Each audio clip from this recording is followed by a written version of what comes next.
Yeah, footy. Yeah. See, I would rather um, pull my head, watch paint dry, or I don't know, insert analogy of something boring rather than watch football. What about you, Mel? What are your values?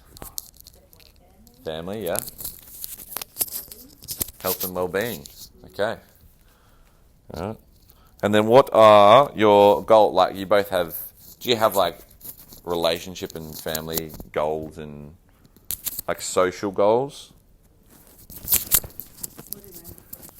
So like, I want to have a better relationship with my grandma. Oh, okay. I want to be like role model for A good role model. Okay. I don't think she has that in the rest of our family so much. It's a nice way of Yeah. putting it. She's 4. Oh. Okay, so what have you done like on the weekend that would demonstrate being a good role model? Family dinner. Say again. Family dinner. Yeah, right. So you met her and you were talking to her and whatever, right? So so your goal and your values, right, have aligned because you've demonstrated. Like, it's easy for someone to say, "Oh, my goal is to lose 10 kilos. 10 kilos of fat. That's my goal." But if in the last month they haven't gone to the gym, they haven't eaten any healthier, they haven't done anything, that's a fantasy. It's not a goal, it's a fantasy, right? So your goal of being a better role model isn't a fantasy, it's real, because you've demonstrated and you've done it. So you know how to keep doing it. So it's just like with the gym, right? So if someone says to me, "Oh, I want to lose 10 kilos, okay, what are you going to do for it? Like, what have you done?" "Oh, nothing." "Okay, this is going to be hard. Like, we need to realign your values because clearly your value isn't to lose weight. Otherwise, you would be healthy and have lost weight, right?" Exactly. If you made a priority of sleeping and eating and stress management and going to the gym, you wouldn't be overweight, would you, right? So your values are your priorities from least important to most important. Actually, let me start that again because I already wrote that out. Here we go. Every individual life, let me say that again for the video. Okay. Every individual's life is set by priorities and a set of values. Things that are the most important to the least important in their life. Whatever is most important, we spontaneously inspired within to fulfill it, right? So we're just going to do it. We jump out of bed and we get to do that? Okay, let's go, right? Whatever is highest on your list, you don't need to be reminded to do. As you go down the list of values, you require outside motivation to get you to do it. So like I was saying, that one person that doesn't go to the gym and they want to lose weight, I need to message them, "Hey, come to the gym, do this, do that." Whereas you guys, I don't need to tell you, "Oh, come on, today, please come in, it's going to make you," I don't need to do that. I just say, "Tomorrow, see you then." You're like, "Yeah, let's do it," right? So it's high on your values. So if you're trying to do things that are low on your values priorities list, you're never going to achieve what you want and live an inspired life if you spend all your time on the things that are low on values. You have to be willing to delegate and prioritize. So anytime you set a goal that is aligned with your highest value, you increase the probability that you're going to achieve it. So if you guys are already going to the gym regularly, you don't need to be reminded to. If you set yourself a new goal, "I want to run a marathon, I want to deadlift 100 kilos, you've already increased your chances of hitting it. Whereas if you said, "I want to go," have you ever been surfing? No. "I want to be a world champion surfer." Well, surfing isn't really high on your priority list, so not a big chance that you're going to do it, right? So when you align your goals with your highest values, you increase your self-worth, your certainty, your presence, your confidence, and your belief in yourself, and you expand your goals into the bigger picture. So if I'm passionate about fitness and wellness and strength and stuff, I see the big picture. I'm like, "Oh, I can travel, I can go to another gym, I can move here, I can teach that person." Whereas if I'm thinking surfing, do I even know how to paddle and get up on a board? I'm not thinking about joining the world championships or anything. It's very small-minded. And when you like I'm sure if you've been in a room, like if I'm out night clubbing, I probably don't seem too enthused because I'm like, oh shit, what was the time? Can we just like kind of go? Yeah. Have you ever been somewhere where you're just like, oh god, what are they like soccer or I don't know, what is someone people talk about that you're just like, okay, I'm not interested at all, right? You just like you kind of seem introverted. You're just like, yeah, this is boring. I don't want to talk about this. Like I don't care. Or if it's something you really like, you get into it. You get into the conversation, you join in. Hey, this is what I think. This is what I think. I know that's exactly what I think. And the introvert and the extrovert is a spectrum, right? So I'm definitely, I used to think I was more of an introvert because I didn't like going out or being in public places. But if you get me in a room full of people doing a seminar, then I will just be like, oh yeah, fitness, this, values, stress, whatever. And I'm kind of, you'd be like, oh wow, he's like an extrovert. He likes talking to people. Okay, so also that comes with the confidence. If you're aligning your values and your life together, you're just going to be more confident, right? You're also going to be more fulfilled and satisfied. It's going to put your mind, if you're thinking bigger picture, you're going to be spending a lot more energy and burning more calories, right? Doing what you love, okay? So chess players will burn, how many calories do you think a chess player sitting there would burn in 1 hour? How many do you think? Or how many would you burn 1,000 in a run? Maybe like 2,000 in a run. For a 1 hour run, you burn 2,000 calories. How much would a chess player burn in 1 hour? 10,000. Really? Yeah, they're using their brain. Yeah, your brain uses a lot of energy. So if you're doing something you love and you're passionate about, you're going to be burning a lot of calories because you're constantly thinking, oh, if I do this, I can do that. Oh, Sue just deadlifted this tonight. Let's get her to do this next week because then we can add this and do this. Oh, Mel's doing this. She's really strong. Let's add this next. Like, it's just go, go, go. Where if I'm just like, oh, fuck, I have to train this person. Okay, yeah. I'm not thinking about what I'm doing next week. I'm not even thinking about what's going on now. I'm just bored. I'm not burning any calories. So that's another thing. If you're doing something you love and you're burning more calories and you're not thinking about food. Like I'm not thinking about eating food when I'm out there coaching someone. I'm just thinking about being in the moment. And then you burn more calories and you're not thinking about the food, so you're not going to eat the food. Whereas someone, if they sit at their desk all day and there's like chocolates around, like, oh shit, I wonder if they're going to come around with the chocolates. Oh yeah.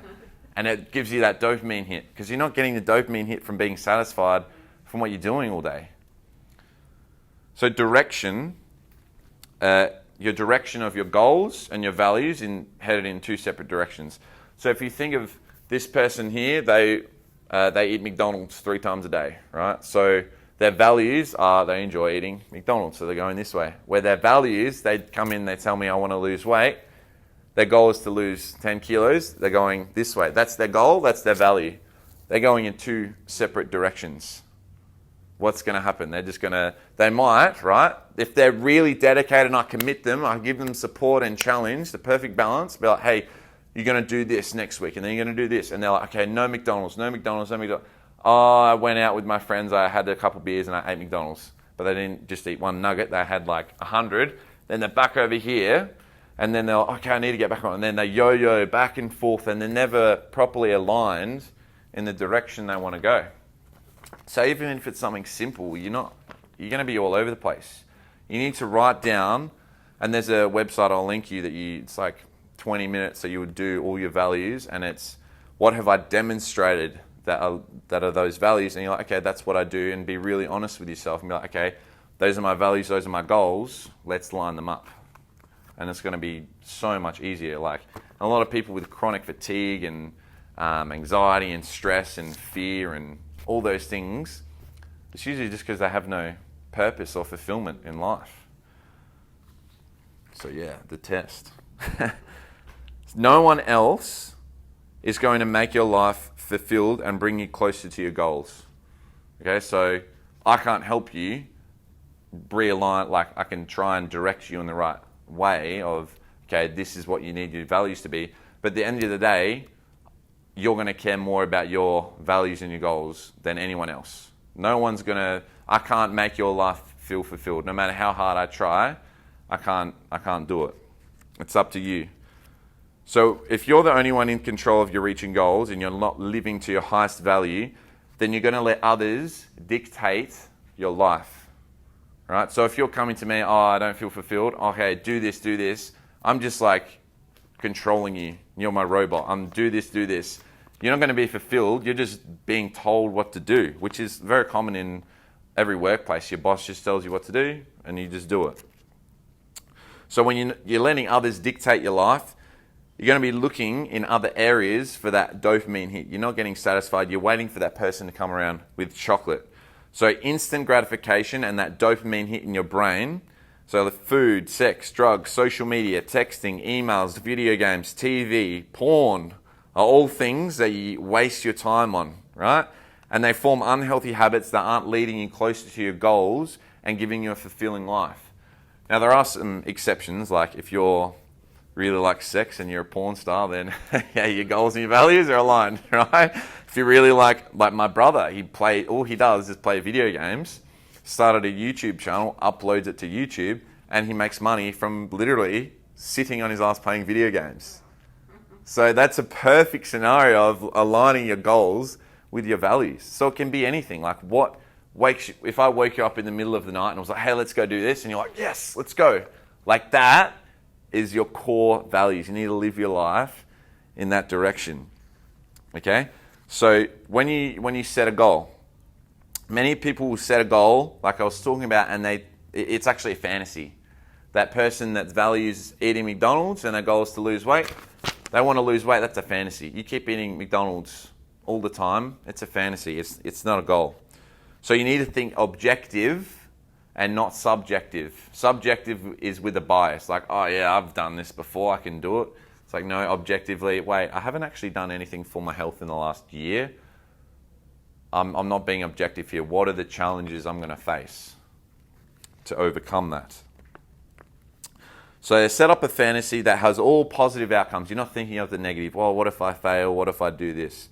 Your mind automatically will simultaneously emerge a phobia and a fear that will balance your goal out. So if I'm thinking one thing of, okay, I'm going to lose 10 kilos, I'm going to become a millionaire, I'm going to drive a Lamborghini, I'm going to blah, blah, blah. I'm not thinking of any of the positives. Oh, what if I go out with my friends? Or what if I miss a PT session? What if I run out of money? What if, you're not thinking of the what ifs. So your brain is very smart. It's going to do those things for you. So if you're thinking of all the positives, subconsciously, your mind's going to come up with all the bad things. All those bad things will override all the good things, and that's where you get fear, a phobia. All right, so if you set a goal that you can only see the positives, your brain is going to balance it out by giving you fear and all of the negatives. It's going to be overridden with tons of negative thoughts and that fear that you're going to get. So the second you set a balanced goal that's aligned with your highest value, without the fear, without the fantasy, is when you're going to do your best, and that's when you're going to stop caring what other people think. So many people care about what other people think. If you're truly doing something that is aligned with your values, why would you care what someone else thinks? Like my brother that sits in his room playing video games, making money, do you think he cares if someone's like, oh, you're a loser? Like, bro, I'm playing video games getting money. Like, are you serious? Like, you're not going to, you don't care. So every time you deviate from your values, you're letting yourself become more vulnerable for someone to be like, oh, you just sit at a desk all day, or you don't do anything good, or you're not successful or whatever. You're like, shit, I don't, deep down, you're like, I'm not fulfilled, and you let that in. So when you deviate, it's like a double-edged sword. You steer off your alignment with your goals and your values, you become more vulnerable. So I'll get a good analogy for that as well later. So all of the pieces will slowly fall together. Oh, I missed the line. So if you're living according to your highest value, you become more objective, you embrace the pain and the pleasure, the support and the challenge, the positive and the negative equally in pursuit. So you're never going to look at Bill Gates and be like, oh, you were just lucky. You didn't work, like you didn't overcome any challenges. What?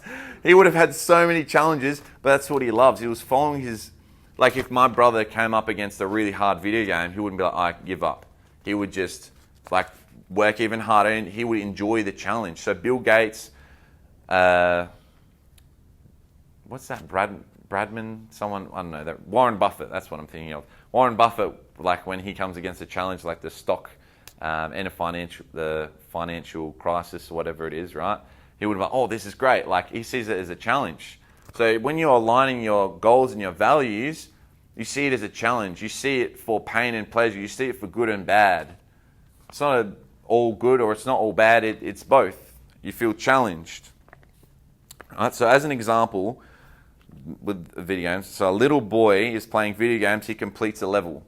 He goes to the next level because he wants a harder challenge. So like I was saying, you're not thinking about, oh, well, this is too hard. It's like, okay, this is good. I like being challenged. So a real goal will have balance and a real objection has balance. So if you're being objective, okay, I want to make $100 million. Okay, let's look at it. I haven't made more than $100,000 in a year, so maybe we should start there. So, and then you build your way up, right? You're not going to go from 0 to 100 million. You're going to be objective. So if you think success is a positive without a negative, you're going to have the fear of failure, like I was saying before, because the brain is going to try and balance it out. Once you see success, you'll realize there's pain with pleasure. There is always a balance of good and bad, yin and yang. You cannot have something good without something bad. If it was never wet and cold, then you would never appreciate when it's warm and sunny. Like today, for example, it's really warm. Oh, this is so nice. But if it was always like that, we'd be like, whatever, it's another day. If you were always winning, then you would never have the challenge or the doubt of failing. Like imagine if you just won at everything. Oh, hey, can I do this? Yeah. Oh, okay. Hey, can I do this? Yeah, sure. Like what? Like what would be the point of life? It'd be so easy. Like what? There's no challenge. So the pain comes from working out. Oh, so right. So I want to be healthy, right? So the pain from working out and eating healthy, right? So someone will look at me and be like, oh, you just got it easy. You have good genetics. You work in a gym. It's easy for you, right? So it's not all positive. You have to work hard. You have to stay committed to coming to the gym, doing your sessions. I have to prioritize. Like I give up money. Like I could just work more and train less and make more money. But that's not, I'm giving up making more money because my values are to live a healthier lifestyle. And if I gave up my training sessions to train other people, that goes against all the values that I try and preach to you guys. So I'm completely off target, right? So you have to get up out of bed early. You have to miss out on that Netflix episode. Like, I wish I could watch Netflix all night, but I know my training the next day would be really bad, right? You have to pass out on that muffin every now and then. Okay, I've already had a muffin yesterday. Let's pass. It's a Monday. Like, let's chill out here. You have to eat more vegetables and less ice cream, which is a big one for me. Like, I wish I could eat ice cream all the time. So maximum growth will occur at the border of support and challenge. Have you heard of that?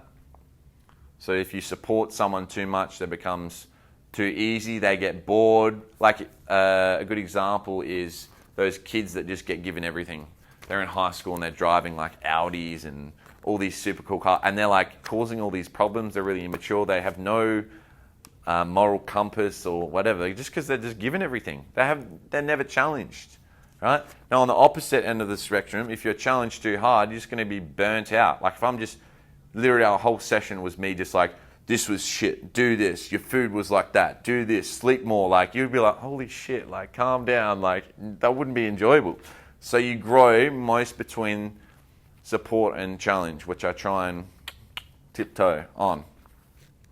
So if there's a gazelle that was being chased by a lion, and that gazelle eventually got away and realized, oh, okay, there's no lion here anymore. I can chill out. That gazelle is going to start eating. Is the lion still around? Oh, okay, I can keep eating. He's going to keep eating and eating and eating because there's no challenge of the lion. It's going to get really fat, really slow, really sluggish.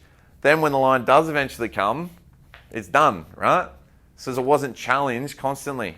So if you're at work, sitting at work, and oh, actually, my boss hasn't checked up on me in about a month. Cool, I'm just going to chill out. You're going to chill out, chill out, chill out. When your boss actually does come around, hey, can I see this? What have you done on this? You're like, oh shit, I completely forgot. And then you're more vulnerable.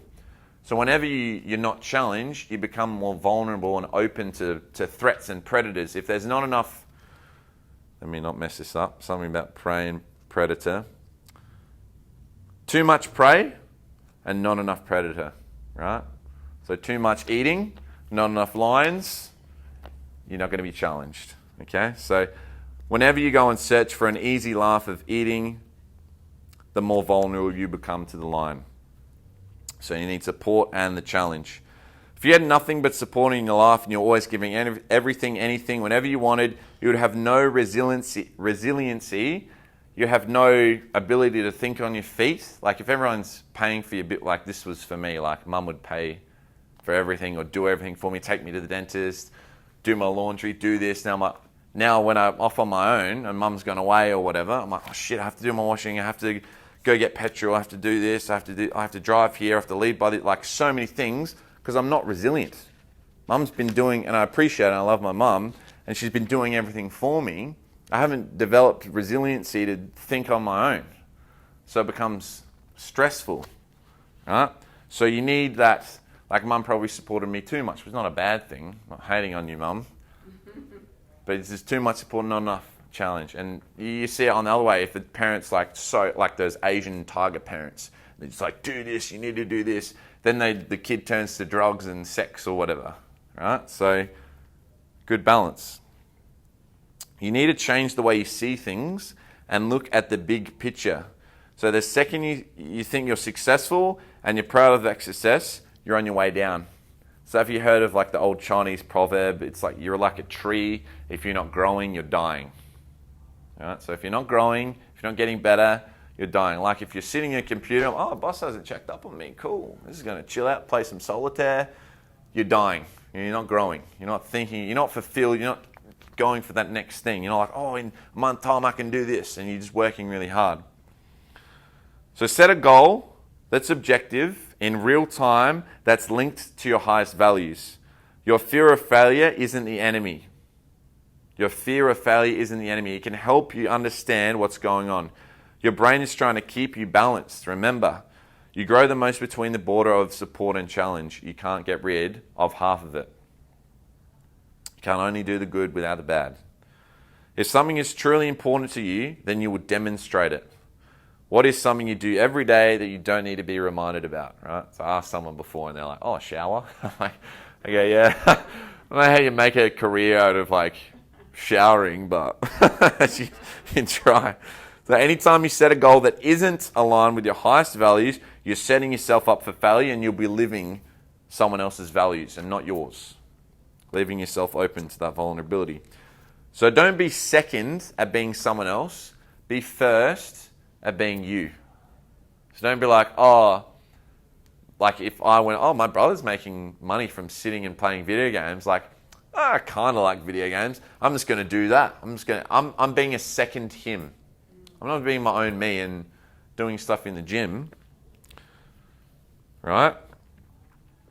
So your boss giving you orders doesn't have the same values as you. No one else will ever understand or want to achieve your values more than you. Would you rather outlive someone else's values and make them happy and then piss yourself off, or piss other people off?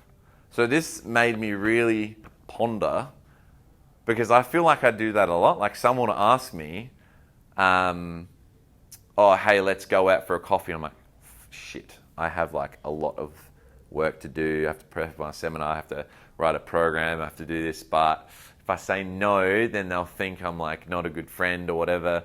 Oh, I'll just go. Like I didn't feel good about that. I'm doing it for them. So you need to be selfish and selfless sometimes, but do things that won't piss you off. They'll piss them off. They'll understand and they'll respect you more. If I say, sorry, I can't go for a coffee, it doesn't align with my values today, I really want to focus on, my long-term plan is to travel the world teaching seminars and I have to prepare for my seminar tonight, let's do it another time. And they're like, oh, shit, okay, like, let's catch up later. Like, they'll respect you more. So you just be yourself, which I did to someone today. So, like, can't talk, bro. I need to write this down. Okay, so if you don't wake up every day and fill your day with high priority actions that inspire you, your day is going to fill up with low priority distractions. You're living in a delusion, in a fantasy world. So if you wake up and I had to play video games all day, I mean, it wouldn't be the worst thing.